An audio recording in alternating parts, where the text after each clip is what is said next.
Hello everyone and welcome to today's webinar on large-scale AWS migrations with CSC. My name is Chandra Parvataneni. I'm a partner solutions architect with Amazon Web Services. We also have today Kevin Aylward, Director, AWS Global Solution Center of Excellence from CSC. I would like to start with just a couple of housekeeping items before we begin. This presentation will be made available through SlideShare along with a recording of the webinar within the next 2 to 3 days. Also during the webinar, you'll have the opportunity to submit questions by typing them in the question pane using the control panel. We'll collect these and address them during the Q&A session at the end of today's presentation. And if for any reason we could not get your question, we'll respond to you through email. With that said, let me walk you through a high-level agenda of what we're going to cover in this webinar. I will start with a quick introduction on why customers are choosing AWS, what benefits are they achieving with AWS, and what are some of the challenges customers are facing today when migrating to AWS. After that, I will pass it over to Kevin, who will talk about how CSC is helping its customers with large-scale AWS migrations. So why are customers choosing AWS? Customers have selected AWS for years because we have proven ourselves committed to customer success. We believe we stand apart in the market because of a couple of factors. Let me talk about each of these a little bit. The first key factor is our experience. As you know, we have spent over a decade building the world's most reliable, secure, scalable, and cost-effective infrastructure. There is no substitute for experience, and no cloud provider has been in operation longer than AWS. The second key factor is our service breadth and our pace of innovation. We have been continuously expanding our services to support virtually any cloud workload, and we now have more than 90 services. Talking about our pace of innovation, we launched more than 1,000 new features in year 2016 alone. Our third key factor are our global footprint, our pricing philosophy, and our ecosystem. To support our global customer base, we operate in around 16 regions and 42 availability zones across the globe. When it comes to our pricing philosophy, our massive scale provides huge economies of scale, which lowers our cost considerably. Since 2006, we have reduced our prices more than 50 times. So when it comes to the cloud ecosystem, AWS has the largest ecosystem by far, and it continues to grow at a rapid pace. It is very likely the SI and ISV partners of choice for a lot of our customers are already partners of AWS. So having this support in place is key, and it makes it much easier to shift existing workloads to the cloud.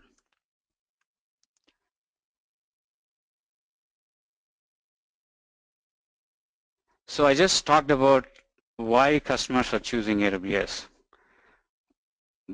But what are they achieving by adopting AWS? Let me share a few customer stories. Now everyone knows about Netflix, right? Netflix runs everything out of AWS. They have around 90 million users in more than 190 countries. Using our global infrastructure, they're able to quickly scale and service their user base without having to purchase expensive hardware or having to manage data centers. Another customer use case is Capital One. They're one of the nation's largest banks, and they're using AWS as a central part of their technology strategy. Capital One selected AWS for its security model, as they believe they can be more secure on AWS than in any private data center. Another customer is GE Oil and Gas. They are migrating 500 applications to AWS as part of a major digital transformation initiative. By moving to AWS, they have attained 52 reduction in TCO. And these cost savings are in addition to other benefits such as greater speed to market and agility. Another customer is Expedia. Expedia's engineering team realized that they had to run one of their applications in locations closer to customers so that they can improve the performance. Expedia launched this application in APAC region, Asia Pacific region, and then they quickly replicated to other regions. So by using AWS multi-regions, they were able to decrease network latency from 700 milliseconds to less than 15 milliseconds. So as you can see, customers by adopting AWS were able to scale quickly like Netflix, be more secure like Capital One, save costs like GE, and improve performance like Expedia. So a lot of enterprise customers understand the benefits of the cloud. They want to focus more on their business and innovate like a startup. However, they have some real questions that they want help with. Questions like, what do we do with our existing investments, right? How do we get some of their existing skeptical stakeholders on board? Or will there be downtime during migrations? How do we manage application dependencies during migrations? And what about the skills and expertise needed to migrate applications to AWS? So for the last couple of years, we have been working really hard to help our customers overcome some of these barriers. So I would like to talk about 3 specific areas where we think we helped our customers overcome some of these barriers.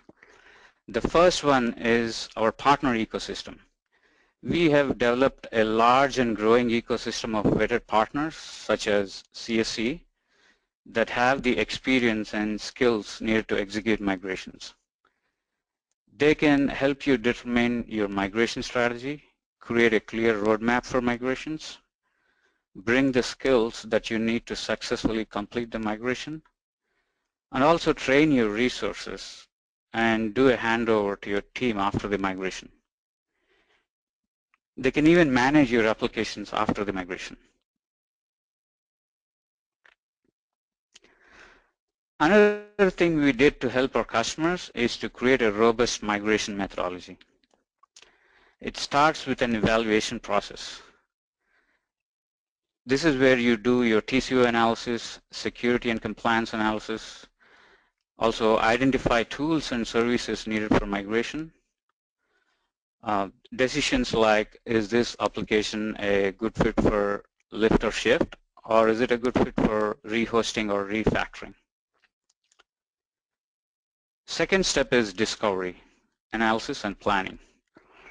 Here you will do an inventory of your current hardware and software, also identify and understand the application dependencies, and finally create a plan for migration. The third step is design. Here you will identify the AWS services that you want to use for your application and design the infrastructure to meet your requirements. These requirements can be security requirements, compliance requirements, cost and high availability requirements. And the next step is the actual migration. Here you're going to move the actual bits and make sure you have the right people, tools, and processes in place to execute migration. And the final step is operations and optimizations. Here you will optimize the application to run effectively on AWS. For example, you can shut down your development servers after business hours to save costs. Another thing we did to help our customers overcome some of these challenges with migration is develop a robust set of services and tools around migration. One of these services is AWS Application Discovery Service, a service that can help customers plan and plan application migration projects by automatically identifying applications running in data centers, and also assess the associated dependencies and their performance profiles. Another service is AWS Server Migration Service.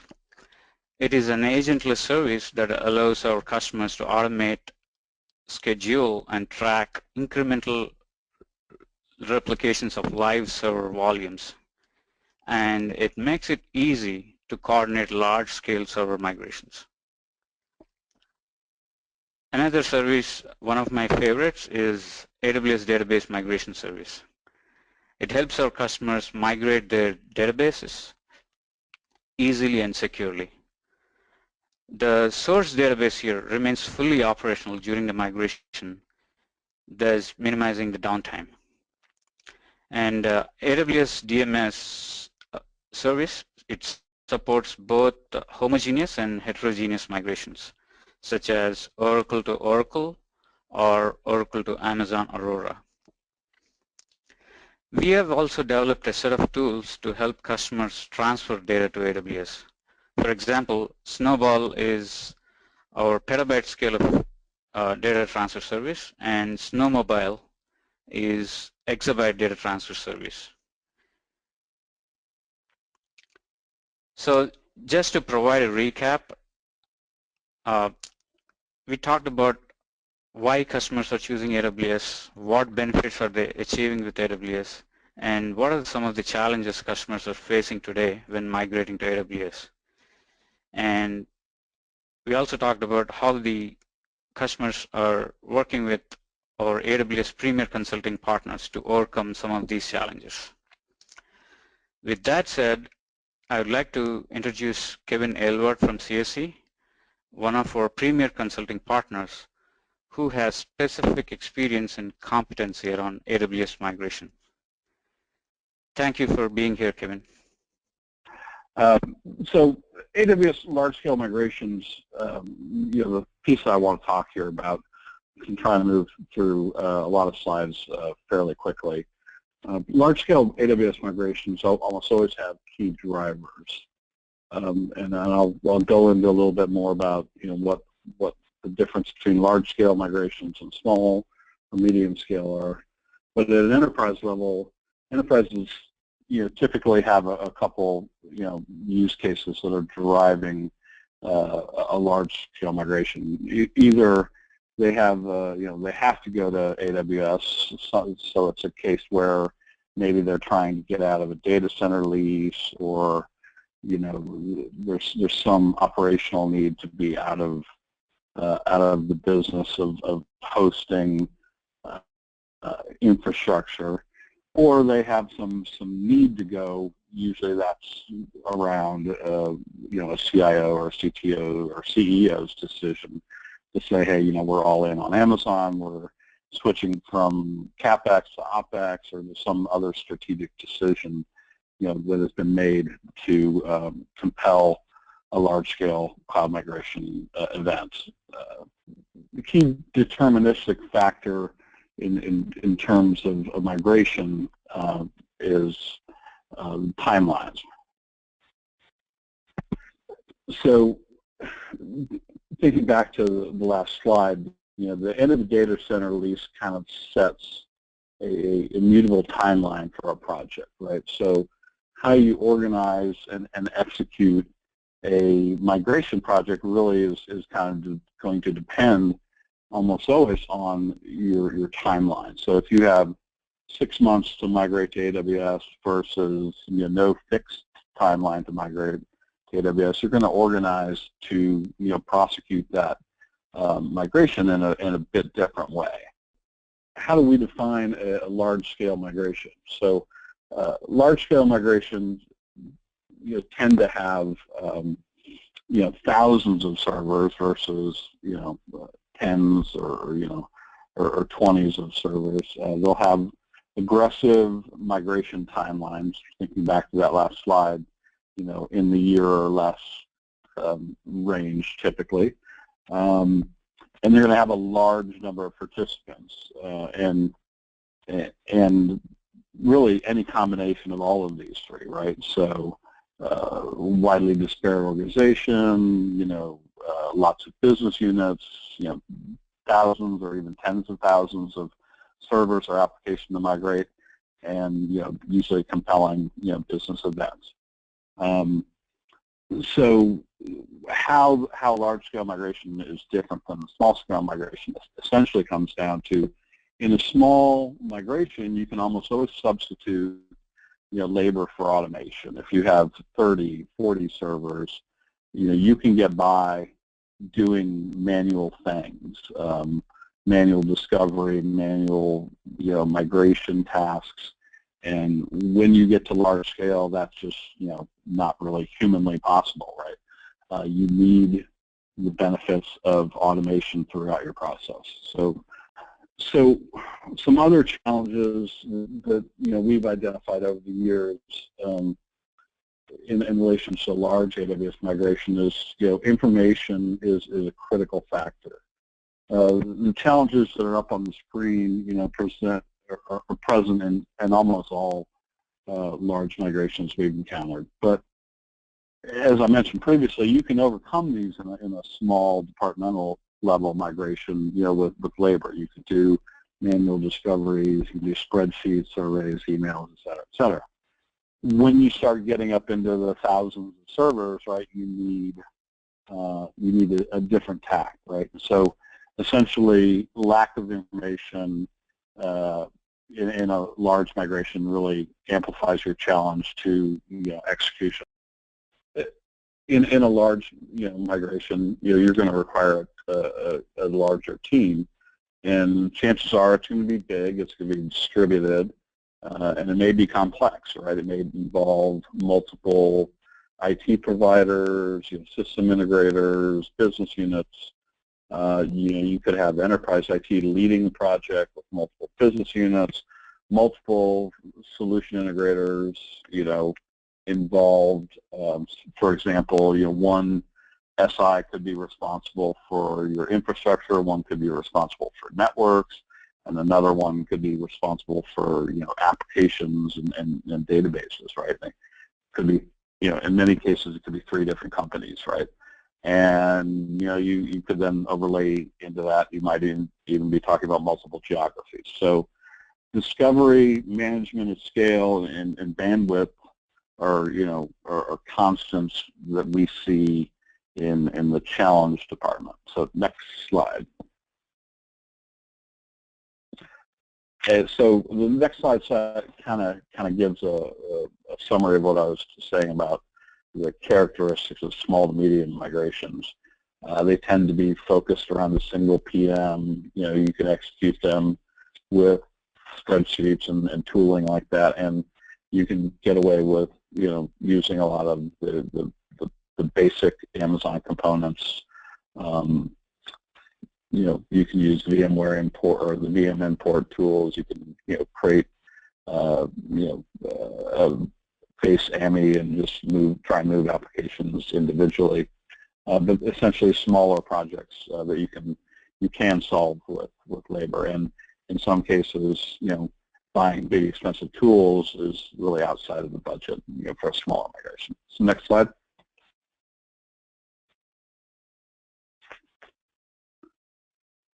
So in a large migration, this is just a further kind of restatement of what I talked about earlier. But in terms of project management and team size, you have a much larger team. You're going to require, some level of knowledge sharing and tracking amongst the team, and you need to execute automation tools to the extent possible. There's a concept of the six R's in terms of cloud migrations. So you have different treatment paths with different applications, right? You can rehost them, lift and shift them onto AWS. In many cases, you'll need to do replatformings from Solaris to Linux, or this database to that database, or older Windows 2000 or 2003 servers that you need to update to versions that are capable of running on AWS. And then other R factors, right? You can move to a SaaS provider, which is a repurchase. You can refactor, rewrite apps, retire and retain them. So I would point you to Stephen Orbans, who's the head of enterprise strategy at AWS. His series of articles on Medium where he goes deeper into these 6 R's. And at the end of the presentation in the chat window, I will share a link to that. And when we're in the question and answer session here. So next slide. So the next 2 slides are really,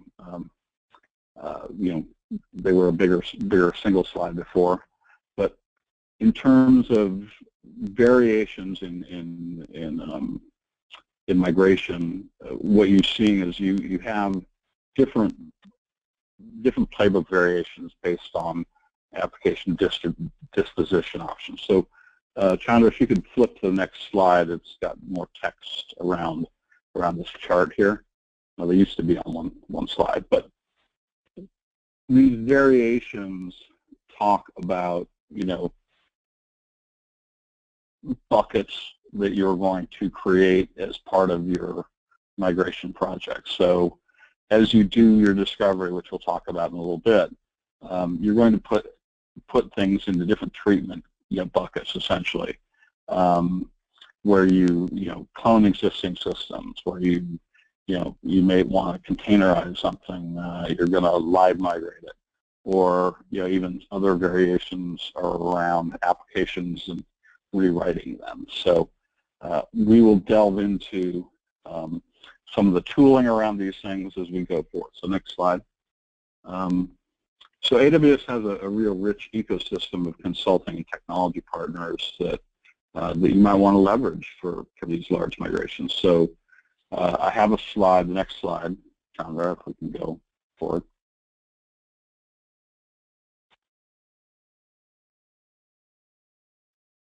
Thanks. Some of the tools that CSC uses as part of our migrations offerings are from risk networks for automated discovery, with Racimi for lift and shift live migrations, and some of these other things. CSC handles. We end up seeing quite a bit of non-supported OSs, right, where you have to do something to an application because it's running on an OS that's not supported on the public cloud. So you have to make that determination and move before you can actually implement it into the cloud. As Chandra talked about, there's various database migration services from Amazon, from others. You can use the tooling in your database tool like Oracle, Golden Gate, and other tools. You can use AWS Migration or Database Migration Service. There's several different options here. So next slide. So just a little about CSC. I'm going to delve back here as we talk about sort of CSC in our portfolio of offerings. Just a couple slides on that, and then go into migration and live migration. Next slide, Chandra.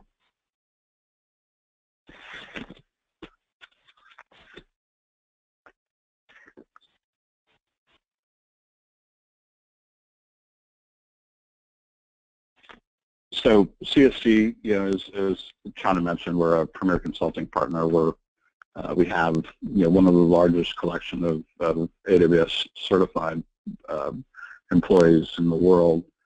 We have a variety of AWS competencies, and we have a premier status not only globally but in several important APAC regions like APAC, North America, and EMEA.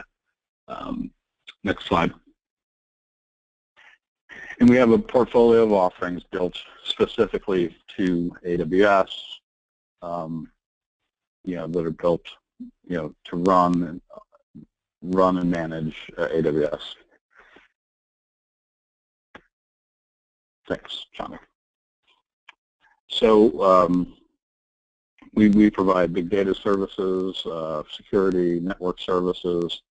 The couple that we're going to focus on are Cloud Migration Services, Application Modernization Service, and then our landing point for our customers is Cloud Services for AWS, which is a native managed service for Amazon in 2 flavors. We use metal banded tiers. Silver tier provides a minimal, low-cost hosting, which provides cost management and centralized billing, and where customers get full access to Amazon with a very, very low service fee. And then gold services,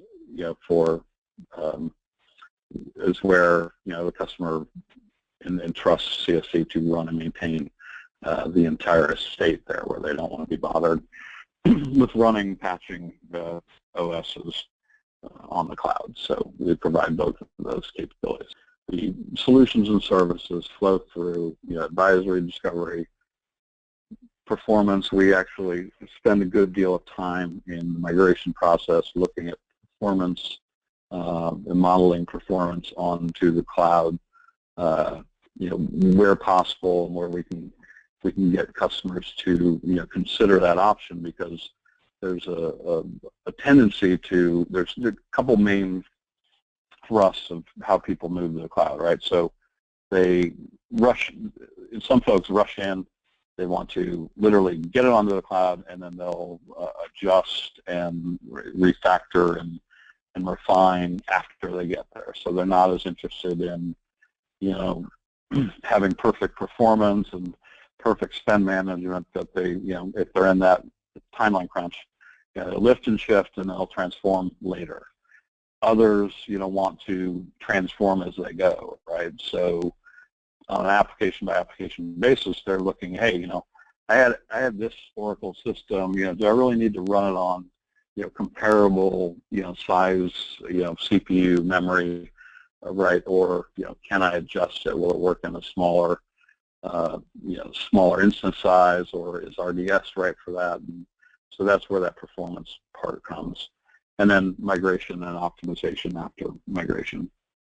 So our migration service, follows a pattern, right? So we invest heavily in upfront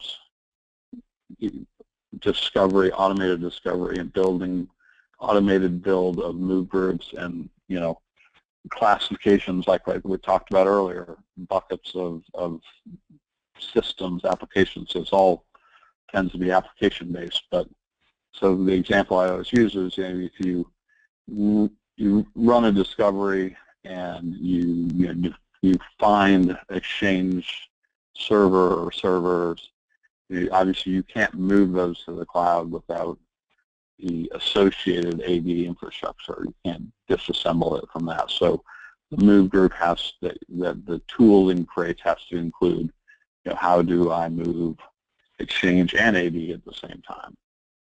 And then we provide and use toolings to automate that move.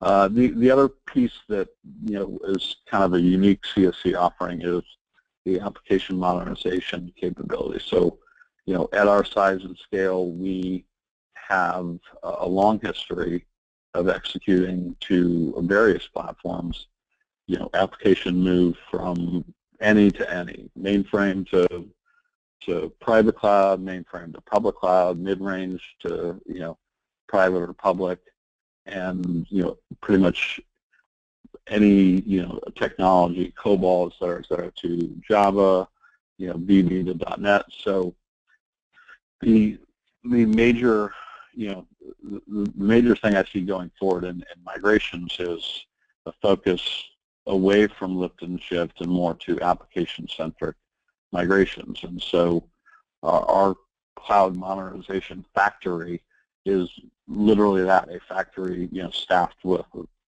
people who can churn out app refactoring at a consistent rate. You put the app in, it comes out the other side in a known time frame, ready to go for cloud. So that is a big differentiator in terms of, if you think of an enterprise estate, we typically see folks, they can identify 20%, 30, 40% that are easy wins, and they have this larger bucket of things that are much harder to get to cloud. This is where we can offer in a factory approach the ability to get those older systems that do need to be retained and aren't going to be retired, to get them to the public cloud. So discovery is key in understanding what you have currently, how to organize it in a large migration to be valuable, and then helping you make decisions about what to migrate, when, and how, right? So flip over to the next slide, please, Chandra. Using a manual discovery process really delays your progress, right? In a small migration, that can be, that might not be much of an issue, but in a large-scale migration, that's a real timeline killer. So what we do with our migration discovery tooling, and we use risk networks, we use other tools, we've used ServiceNow for some folks. It really depends on what you have, right? But the ideal discovery tool should be agentless, right? It should be able to go out and consume information about the network that it finds and build the information. If it's got some capability to pull information from existing systems, that's great, but that shouldn't be a requirement, right? And then from there, it really should help you identify move groups, right? Things that need to move to the cloud together, right? And that forms the basis of your migration sprints, and we'll talk about that in a couple slides. But your migration tooling really needs to be smart enough to help you do that, because with aggressive timelines, you need to get into the high 80s or low 90s% on this type of automation, because if you've got thousands of systems to do, the more you have to do manually discover, the longer your timelines are going to move out. So next I want to touch on live migrations. So next slide. So one of the treatment options we talked about earlier was live migration. I wanted to show you just in a couple slides what the essence of live migration is. And this is talking about the Racine live migration tool, but it applies to an extent to the tools from Amazon and to some tools from some others, right? So basically, there's a live capture of a running system. A new AWS instance is deployed. It is synced, and the two can remain in sync throughout the project, right? So you get a cutover time where you then say, okay, the old system is now offline, but gives you time to do the coordination, make sure everything's working, and in the deploy phase, it allows you to not just take garbage in, garbage out, but actually prep and clean the new environment that this system is migrating to. So flip over to the next slide. I'll show you a couple things that you can do in that deploy phase. But the keys are that you can inject your standards into the environment that you're live syncing to, right? So whatever tool sets and specific drivers and management tools you have, and you can have the sync system patched and execute existing scripts against it, right? Flip over to the next slide if you could, Chandra. Thanks. So yeah, the automation component of transformation is critical, because you don't just want to sync your old on-premise server to cloud. You want to start from a base AMI that's known good to you, and then lay your blueprint of what we used to call them gold disk, or what your standard OS build is on there. And this injection phase as part of live migration is very important around that, right? So it allows you to create create the target that is consistent with the standards you're establishing as part of your migration. Next slide. So just a couple more slides on this.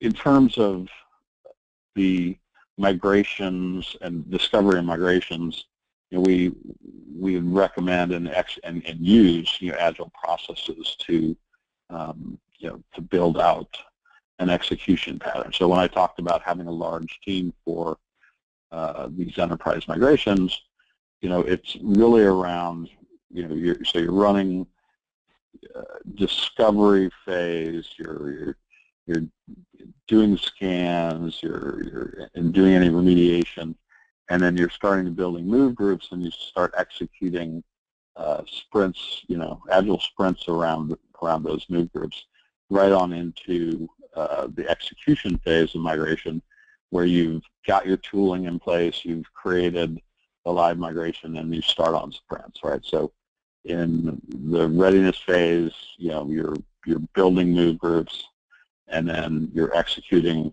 continuing agile sprints, and so you can build your teams, that way. So you have sprint teams that are working through phase 3 and just continuing working off the playbook. So next slide talks a little bit more about the keys, right? So in terms of project management, I could give a 40-slide presentation on how and why and what's to do around this, so I condense it pretty radically.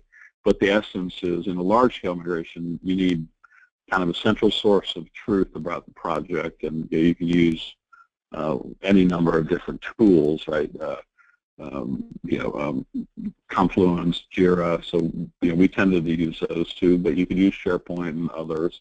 But you need some single, some site that's a single point of truth, allows you to do, agile project management, build sprints, and keep the sprint teams in task. So that's where we use, a lot of folks use Jira to execute against that. But as you're building and doing these sprints, right, you need the distributed effect you can get from online, agile project management tools.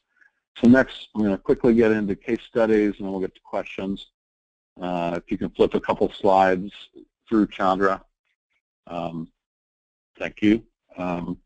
So a couple case studies. One I'm going to talk about is CSC's own. So in 2015, we split off our North American public sector business into a new publicly traded company. That company is CSRA. So the split was announced in May 2015, and the company debuted on November 1st of 2015. The original date was October 1st of 2015. So we're talking about a 4-month time frame to essentially create a new company. So if you think back to the slides I was discussing earlier around drivers, so here was one of the short time frame drivers. We had a large estate to move, and the interesting fact, so this is one that's completed. The interesting fact is CSC is in the middle of doing this again. We're merging with HPE Enterprise Services, and the new company is called DXC, and DXC will begin as one of the largest global IT companies in the world on April 3rd, so that's just a few days away. So essentially, in 6 months or more, we'll have another case study around how we're doing the same thing today as we merge those two companies. So next slide.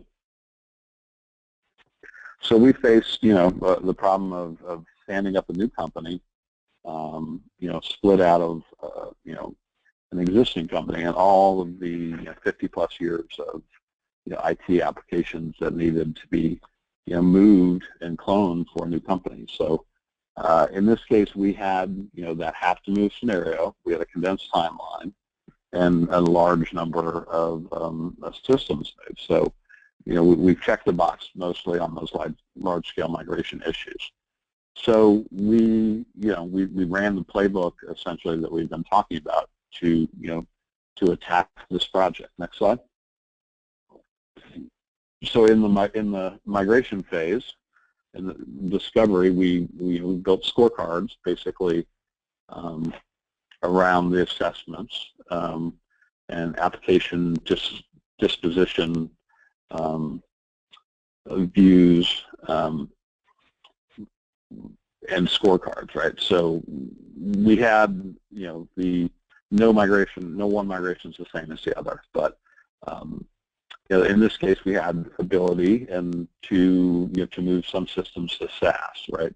So we were using a certain system, and maybe Salesforce had, or SAP or any number of other systems had a similar functionality, and so we were able to retire a system and move to a SaaS. But in essence, a good portion of the IT landscape, was moving to AWS GovCloud, since this company was a public sector company with, defense customers. That seemed to be the right landing spot. So next slide. So next slide kind of talks about, the various, as part of the discovery and assessment phase, right? We developed, treatments and application affinity grouping, right? So what happens to these, which go where, right? And this was a large number of servers, and so there was a component there you'll see that went to GovCloud, and that physical data center numbers actually declined over time. So the GovCloud component of what their environment looks like today is now much larger, right? Because they were forced, they were in a forced march here, essentially, to meet part of the deadline of establishing the new company. So over time, those numbers have changed. So next slide.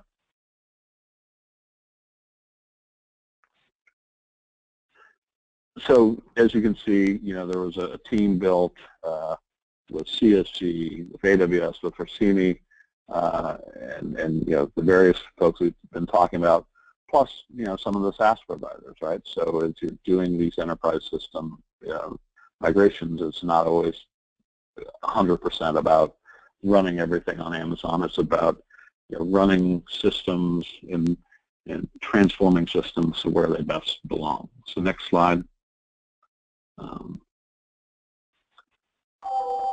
The team used,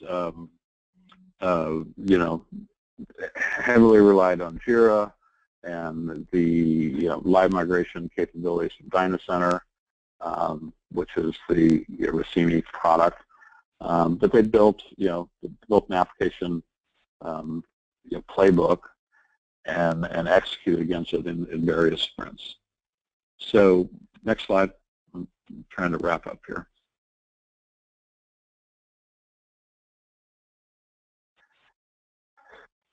So in the migration and manage phase, they had flipped over to operations. So you do need to have, as part of your migration projects, a plan for how you're going to manage the environment after at the end. So as we talked about CSC offerings, like I say, we offer a managed service. A lot of AWS partners offer AWS managed services.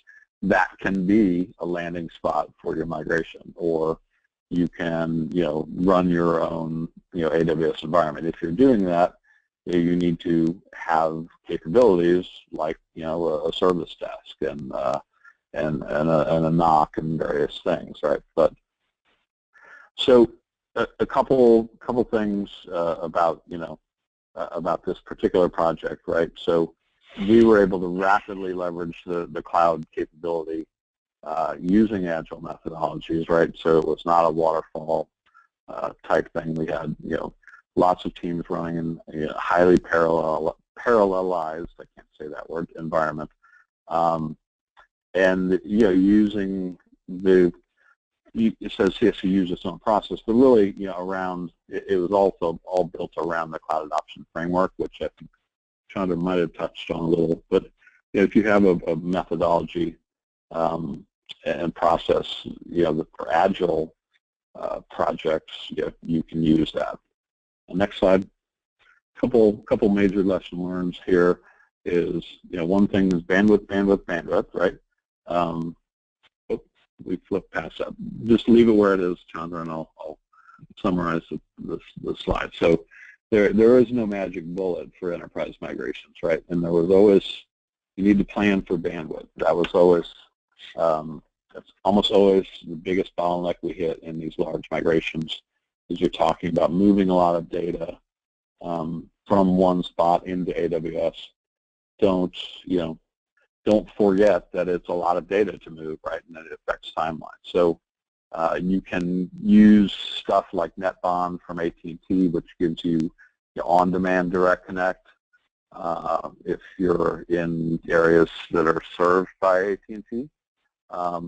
In some other regions, I know Megaport and a couple others do dynamically provision, direct connect, where you can basically engage and create the direct connect tunnel, via an API call, as long as you're on their MPLS network. So a couple other, I'm just going to flip through these real fast, that are different. One of our largest customers is an insurance company where we were able to move them out of the data center, to shift out of a CapEx model. They're using our cloud services for AWS offering. They're also using our agility platform for governance on a regulatory application, but their bigger estate of AWS accounts is run under our cloud services for AWS offering. So flip to the next slide, and then we'll hit the takeaways and then questions. And the last case study was a global testing provider. We built and we run a gold managed service for them, which CSC is responsible for all the workloads. It was all built on a DevOps foundation, so it's not humans managing those gold serviced OSs. It's all managed in code. So they were able to successfully spin up and complete TOEFL exams around the world, without any additional infrastructure. So AWS migrations, are best thought of in the large scale arena as part of larger, IT transformations.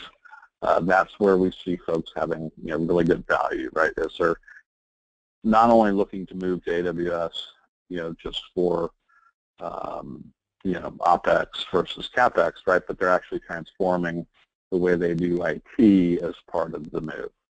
The other piece, migration, automation, and focus on automation, focus on processes, functions, applications, not so much servers, right?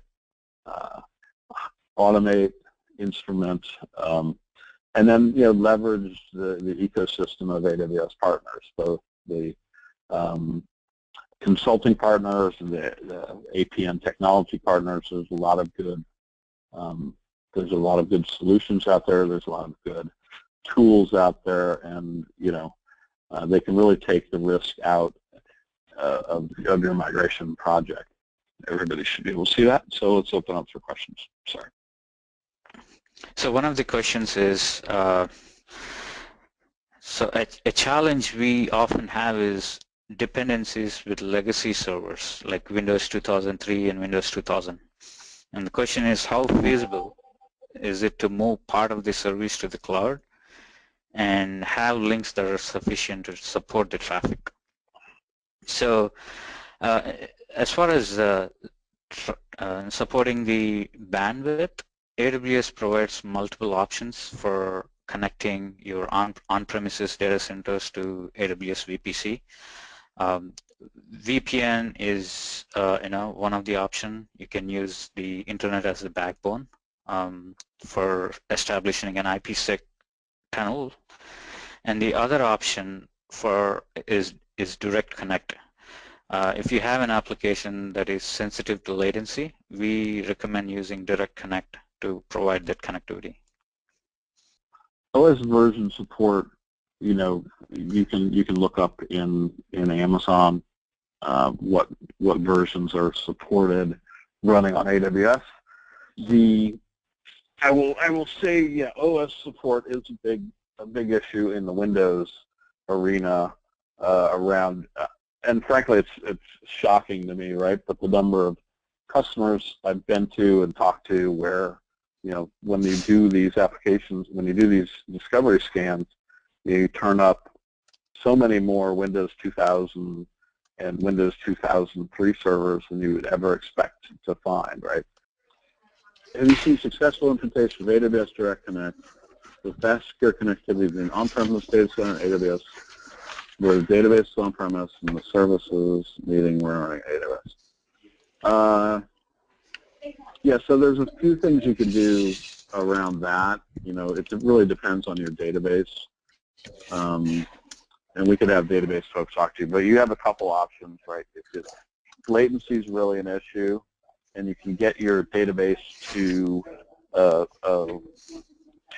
Equinix, to a rack at Equinix, you can then you can quantify the latency you're going to get, right? Because that's the direct connect location in the U.S. for the most part. Not every case, right? But depending on the region, let's just say it's Equinix. But it's a provider where you can get a small cage and put a system where you get a, do you know what the latency is, Chandra? It's sub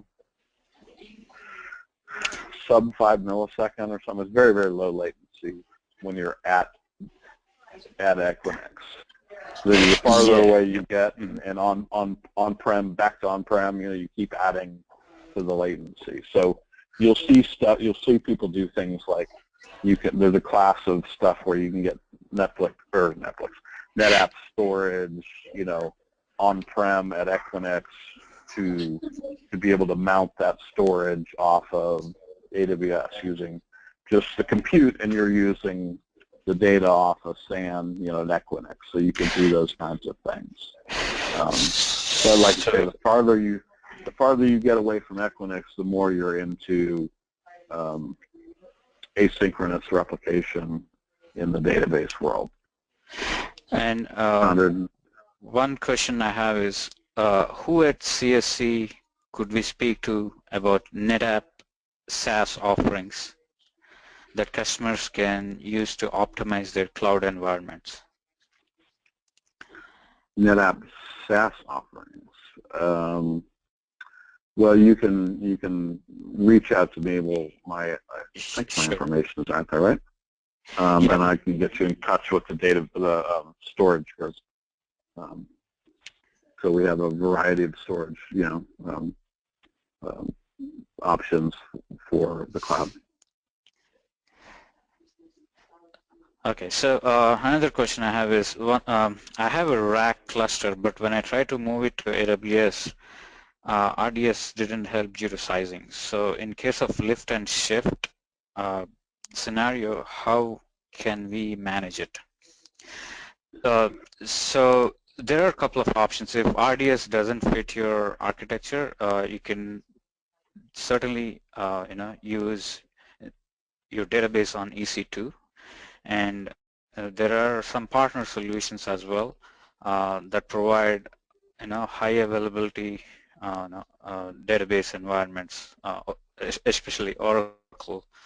For example, DataGuard is one. I will be, I can definitely share some of the architecture patterns with you via email. Yeah, so I mean, as you probably, hopefully they know that rack isn't supported on AWS. So right, you have to define a different, a different high availability solution. Right, rack is not recommended for a production scale environment on AWS, but there are alternative solutions for running Oracle workloads, and many of our customers are running their Oracle databases on AWS. So another question, how many applications can be realistically lifted and evolve with APIs? How long these projects take?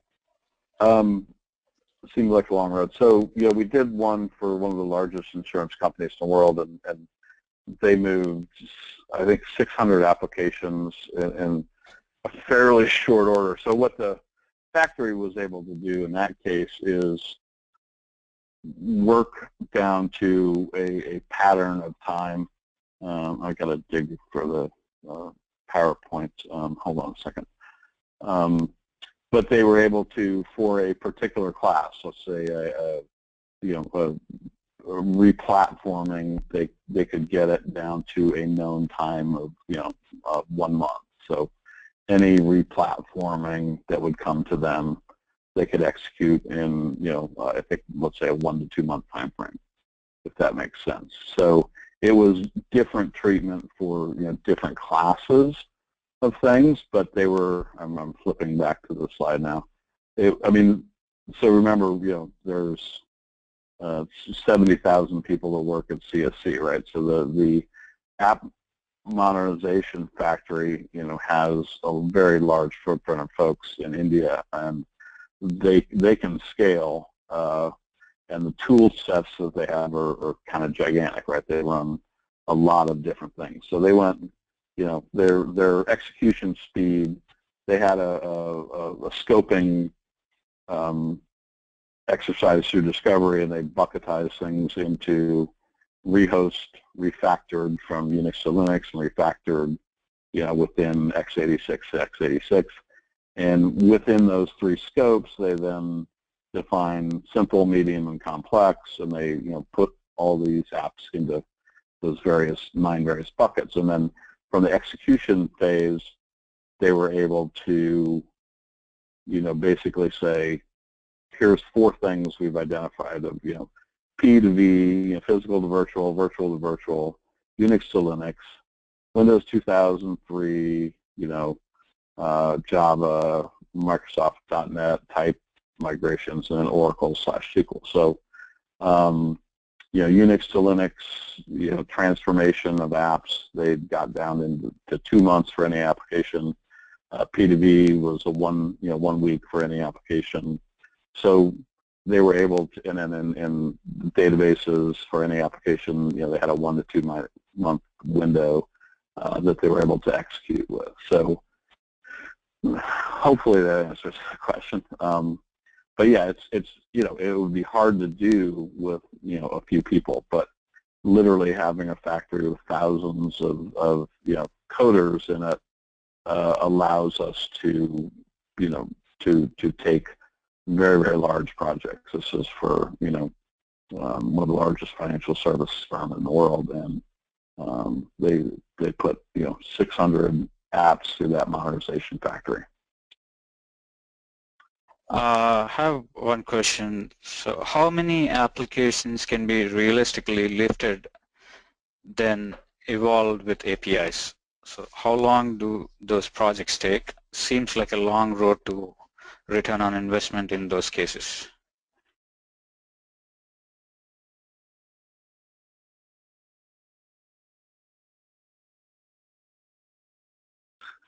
So somebody, Luciano, talked about evaluating, migrating VMware cluster to AWS. Wants to know if discovery tools are available on AWS site or if you have to contact a partner. So, so you can contact a partner, but you don't have to. The partner would execute them for you, but you can get the AWS discovery tools right from Amazon and work them yourself. You can buy Racimi and or Risk Networks, I believe, in the AWS Marketplace, but then you have to know how to execute them or learn how to execute them yourself. So it's really really the level of your competency and the number of folks you have who are sort of cloud educated and experienced. So if you have a big big folks like that, number of folks you can do that.